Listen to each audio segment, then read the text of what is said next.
Thank you, Intisar. Many interesting concepts there. You got me puzzled with the micropolitics and the fascism kind of model. And I think our next speakers might want to kind of look at micropolitics in a different way. Also, the point regarding how do you maintain the spontaneous nature of a collective movement, yet at the same time expect it to actually produce some concrete results. I know we are struggling with this in Palestine right now because we have an intifada. It's been going on for over 2 months now, and yet it has not developed, kind of organically developed a set of alternative leadership. Because on one hand, you have the government, you have the factions, you have the Palestinian Authority, which is entirely corrupt and compromised, but also the NGOs and civil society are co-opted. So who is going to come and offer that kind of alternative leadership? And how do you actually interfere in a spontaneous movement and still maintain that level of innocence within that movement itself? Our next speaker is Bernardo Cocheras. He is a Brazilian-Spanish journalist and writer who researches network practices, hacker culture, and technopolitics. Really interesting research that he has done. Check out his website, futuremedia.net. However, he's not going to really be talking about the technical elements of that work as much as the social movement, the global mobilization.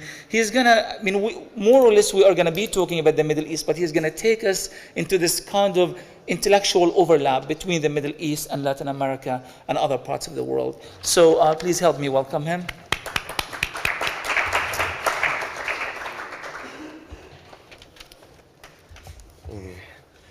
Hola, buenas tardes. Iba a hablar en portugués, que es la lengua en la que pienso, pero hablaré en español, que es la primera que aprendí de niño, y yo creo que me va a entender más gente. Muchas gracias por la invitación.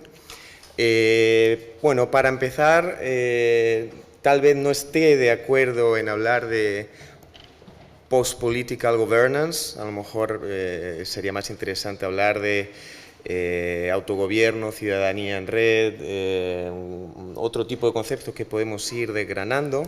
Desde luego que tanto redes, ciudades, citizenship, ciudadanía y micropolíticas van a estar bastante presentes en este relato que voy a arrancar un poco en el estallido de la primavera árabe. Me gusta mucho cómo hay una pensadora que tal vez ubiquen, que se llama Saskia Sassen. Ella justo en la explosión del Cairo concretamente comenzó a hablar de la calle global. Es curioso porque ella una década antes hablaba de la ciudad global en un concepto neoliberal, ciudades atravesadas básicamente por flujos de capitales. La reinvención de la ciudad global hacia una calle global fue muy interesante porque ella veía aquella multitud en la Plaza Tahrir y veía una creación micropolítica sin duda, veía una tensión con las formas de representación y de gobierno clásicas. Entonces, esta calle global me parece que es un buen conector de muchas de las cosas que han venido ocurriendo en lo que podemos denominar el afuera, ¿no? Muy rápidamente después de la primavera árabe llegó la explosión del 15M, de los indignados en España, Grecia, aquel mismo año Israel, Rusia, el movimiento Occupy en Estados Unidos, un año después el IOSI 132 mexicano, el Vem pra Rua brasilero del 2013 que todavía tiene varias mutaciones. Entonces, bueno, muy interesante. Turquía, por supuesto, el Gezi Park, el Diren Gezi, que yo creo que es uno de los movimientos más inspiradores de los últimos tiempos en todo el mundo.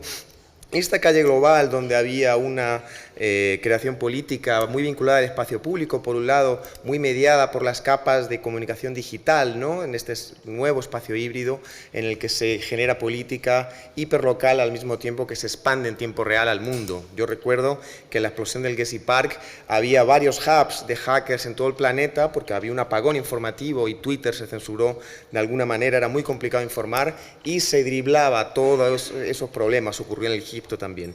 Entonces, bueno, este espacio híbrido que al mismo tiempo es local y global, este espacio local, pienso que ha sido altamente inspirador en la creación política. Por ejemplo, la conexión entre Brasil y Turquía durante las revueltas, tanto del Gezi Park como del Vem pra Rua, iniciadas por el movimiento Pase Libre de Sao Paulo, hubo una conexión semántica emocional, de etiquetas de Twitter, de memes, gente cantando canciones en turco, alusión a Turquía en Río de Janeiro, banderas brasileras en Gezi Park en Estambul.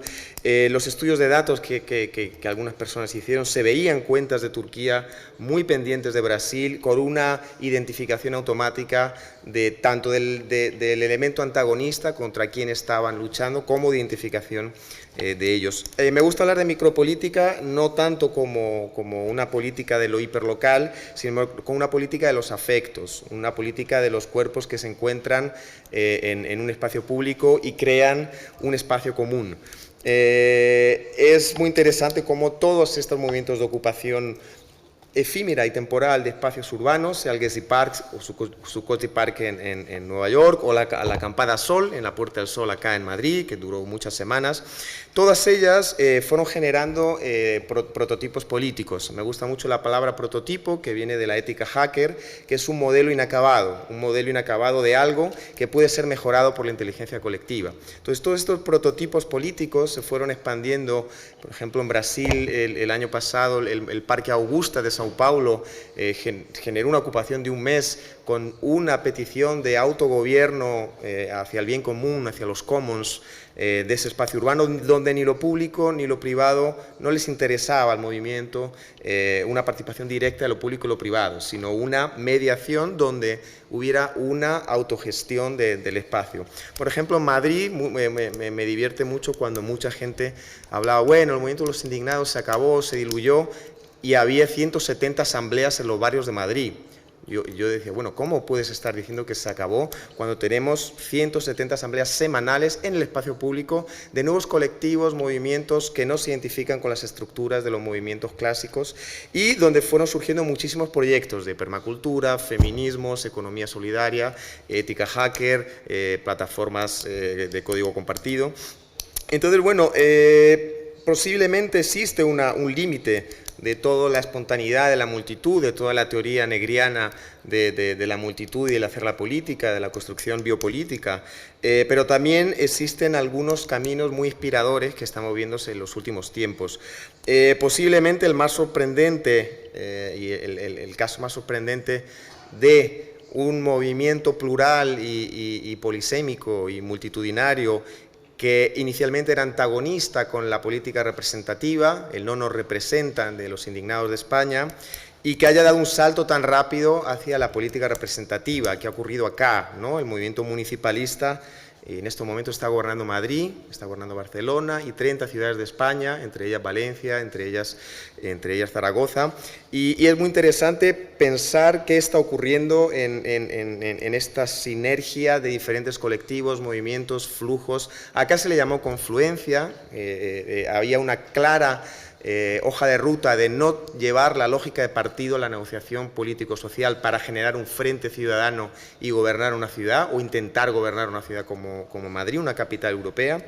Fue muy interesante la negociación de muchos actores, las asambleas evolucionaron a diferentes plataformas, como En Red, como Los Ganemos, como diferentes colectivos de cultura libre, vinculadas al Copyleft de Madrid o de Barcelona, y como algunos partidos políticos se acercaron a este intento de un espacio común, a este intento de generar una confluencia, partidos como Podemos, que también es un partido muy nuevo, que surgió en el último año y medio, o partidos ecologistas como ECO. En Madrid todo eso desembocó en Ahora Madrid, una marca electoral que no existía 60 días antes de las elecciones. No había candidatos, se hicieron primarias, y en esa lista estaba la que ganó, estaba pues la señora Manuela Carmena, que es la actual alcaldesa de Madrid, y gente de movimientos sociales, de ocupaciones, de espacios hackers, de cooperativas, y en 60 días una campaña ciudadana consiguió, sin recursos, conquistar una capital. Ocurrió lo mismo en Barcelona, con Ada Colau, y es muy interesante lo que está ocurriendo en España, pero también lo que está ocurriendo en muchos lugares de América Latina. Por ejemplo, también mucha gente decía que en México el Yo Soy 132, un movimiento red de indignación contra la clase política, básicamente, no acabó en nada, fue un fracaso. Cuando generó, por un lado, ese sistema red de diferentes actores sociales conectados, o sea, un nuevo ecosistema social donde los actores clásicos ya no eran tan relevantes, y sí un grupo de Facebook o un hashtag, el movimiento Yo Soy 132 surgió en un hashtag de Twitter, ni siquiera se conocían entre ellos, y luego surgieron nodos en todo el país. Por un lado este sistema red, que ha ocurrido en todas las revueltas en red de los últimos años, y por otro lado el impacto subjetivo, la ruptura de algún consenso político de que esto es incambiable, es intocable. El bipartidismo español es perfecto. Ese consenso político se rompió, como se rompió también en Brasil, ¿no? Muchas nuevas subjetividades y rupturas simbólicas surgen en estos procesos. En México, por ejemplo, todo este descontento con la clase política, el sistema político en sí, Yo Soy 132 lo ha visibilizado, ha articulado un movimiento, y justo en la desaparición de los 43 estudiantes de Ayotzinapa ha surgido una nueva explosión de Ayotzinapa, en donde tanto Yo Soy 132 como los movimientos sociales históricos, el zapatismo, la huelga de estudiantes, se han incorporado, se han ensamblado. Son enjambres que se ensamblan y se conectan en una lucha concreta, en una indignación concreta. El caso de Ayotzinapa evolucionó al Ya me cansé. Fue una genialidad activista que lanzaron un hashtag diciendo ya me cansé, porque un político hizo una rueda de prensa diciendo ya me cansé, váyanse ustedes a casa. ¿Qué ocurrió? Pues surgió un nuevo movimiento con todo el mundo escribiendo ya me cansé de la corrupción, ya me cansé de la vieja política, y se generó una nueva indignación ensamblada donde muchos nodos de diferentes luchas se pusieron de acuerdo. Y en estos últimos momentos están surgiendo cosas tan interesantes desde lo local como el movimiento ciudadano de Jalisco, que ha conquistado 28 alcaldías, entre ellas Guadalajara, que es una ciudad de 8 millones de habitantes del área metropolitana, y ha roto el dominio del bipartidismo, del PRI y del PAN en México. Ha surgido un movimiento muy interesante llamado Wikipolítica. Un joven llamado Pedro Kumamoto, que tiene 25 años, ha sido el primer diputado federal mexicano independiente, sin partido político y sin recursos. Su colectivo se llama Wikipolítica, con una estrategia muy agregadora, con una nueva narrativa, con un nuevo espacio común de agregación política. El lema era precioso, era algo así como ocupar la ciudad, habitar la política. Apelaba a muchos diferentes públicos. Ganó en uno de los distritos más conservadores de México, de Jalisco, el distrito 10. Y Wikipolítica tiene una narrativa, aquí sí que yo hablo de pospartido o de posizquierda, muy interesante porque es una narrativa ciudadana, de empoderamiento y de generación política y de trabajo en red de otra manera, con valores progresistas de inclusión, igualdad, etcétera. Entonces, cuando se habla que los movimientos red y las multitudes de las plazas ocupadas no sirven para nada, yo me suelo enfadar y me pongo nervioso y digo, ¿cómo que no? Pero en todos los países donde ha ocurrido una gran revuelta se genera un sistema red, una nueva subjetividad, y antes o después acaban llegando a un lugar en el que ya se disputa la política representativa o la macropolítica. Aquí yo creo que entra también esa conexión global de la que hablábamos. Es muy curioso y muy entusiasmante como, por ejemplo, lo que está ocurriendo en el Kurdistán sirio, en Kobane, es una referencia para el municipalismo español. En Madrid, en Barcelona, los barrios y de ahora Madrid tienen muy presente, ¿no?, cómo trabajan las asambleas, que son las mujeres, que es feminista, todas las tesis de Murray Bookchin, que se están utilizando mucho en el Kurdistán de Siria, están muy replicadas acá. Esta idea de la confederación kurda transnacional, yo creo que hay un nuevo internacionalismo en red. Los obreros del siglo XX tardaban décadas en que un cartel rojo de Marx llegase a la Revolución Rusa. Ahora mismo explotan un hashtag y en 48 horas ha recorrido el planeta. Por ejemplo, la conexión entre el Kurdistán sirio y el resto del mundo, incluso en Brasil y México, es realmente fascinante. Y aquí hay una hipótesis que yo estoy de acuerdo en parte, que es un poco la decadencia de los estados-nación y el auge de las ciudades como nuevos espacios de creación política. Hay muchos pensadores que hablan de ello. Bueno, el propio Bauman tiene un paper llamado Ciudad del Miedo, Ciudad de la Esperanza, que habla justo de la ciudad como el lugar en el que se genera la política en estos nuevos tiempos globales. Hay varios pensadores hablando de ello, el libro de Benjamin Barber, de Si los alcaldes gobernaran el mundo. Entonces sí que es verdad que pienso que vale la pena trabajar desde gobiernos locales, desde una nueva confederación transnacional de ciudades rebeldes, un poco aluyendo a David Harvey, que ha sido uno de los grandes hits de los últimos años, y ciudades del bien común, un poco en inglés sería el Commons Oriented City, la ciudad pro común, la ciudad en la que ya ni lo público ni lo privado tienen la hegemonía ni de la práctica ni del relato. Y pienso que es muy importante porque cuando se habla de tecnología y de ciudad se habla apenas como innovación y siempre desde la lógica de la startup y de la tecnología propietaria, cuando en realidad la tecnología somos nosotros, ¿no? Y a mí me gusta decir que nuestro comportamiento es el software y nuestros cuerpos son el hardware. Entonces la tecnología social, que en estas explosiones de plazas ocupadas, que pueden llegar a un municipalismo que gobierna, como en Madrid o en Barcelona, hay una tecnología social muy potente, hay una metodología de la inteligencia colectiva, ya sea de herramientas digitales abiertas o de metodologías asamblearias o de métodos de escucha de los barrios, que a los políticos se les olvidó hablar de esto.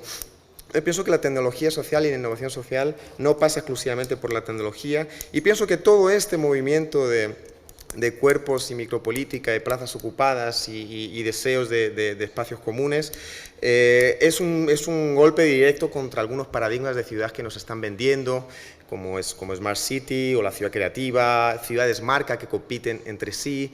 Muy curioso cómo el municipalismo en España ahora, el intermunicipalismo, están generando repositorios comunes de democracia participativa y compartiéndolos entre todas las ciudades. ¿Para qué vamos a contratar una empresa que nos lo vende 30 veces y pagamos 30 veces el precio? Trabajemos con software libre, compartamos conocimiento y mejoremos el código fuente de la democracia. Entonces, bueno, me llama bastante la atención que con todo esto que está ocurriendo haya como un intento del sistema, de los grandes medios, de deslegitimar todo el cambio que está ocurriendo, de no visibilizar, de no colocar la lupa sobre los detalles. Por ejemplo, cuando los movimientos de Madrid comenzaron a organizarse, una pena que no estén nuestros amigos del País, el titular del País fue "los antisistema, Entonces, ¿cómo se puede hablar de antisistema si se están organizando para gobernar el sistema? Entonces, el País sistemáticamente criminaliza los movimientos, les ignora, les manipula, intenta invisibilizar todo lo que está ocurriendo, y es muy grave. Tiene que venir Al Jazeera a España a hacer un reportaje para que luego ellos lo publiquen. Entonces sí que no quiero hablar mucho de tecnología porque aquí nuestro amigo Martin creo que tiene un discurso contundente y más específico sobre tecnología y ciudad, pero yo sí que pongo el foco en esta tecnología social de conocimiento compartido, de ciudades en red, de ciudades orientadas al procomún, a los commons, y de esta escalabilidad institucional que desde las plazas tomadas, desde los barrios, con una conexión constante con el mundo, con esa conexión local, está reconfigurando la política planetaria. Pienso que sí es interesante pensar estas piezas de encaje escalables, ¿no? Como una plataforma, por ejemplo, el Ayuntamiento de Madrid acaba de poner en marcha Decide Madrid, decide.madrid.es, que es la primera plataforma de democracia directa en una capital europea, donde cualquier ciudadano puede proponer su propuesta. Si llega un porcentaje del censo que reside en la ciudad, eso es aprobado en el Pleno.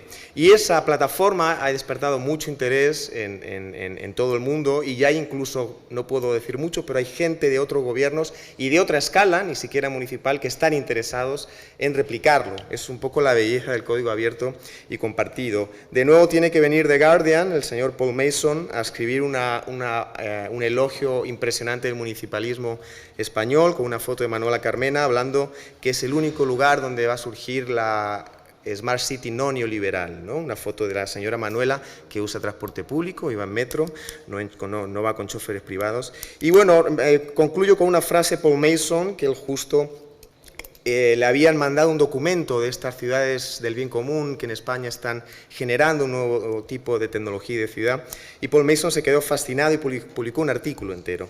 Y él hablaba, en lugar de ver la ciudad como un sistema que controlar, Madrid considera la ciudad como un ecosistema de redes humanas diversas e incontrolables. En lugar de presuponer que sabemos cuáles son los problemas de la ciudad y que los queremos resolver con tecnología, en Madrid se están preguntando cuáles son los problemas que la tecnología quiere resolver. Entonces, bueno, muchas gracias y espero que luego en la rueda de preguntas podamos seguir debatiendo.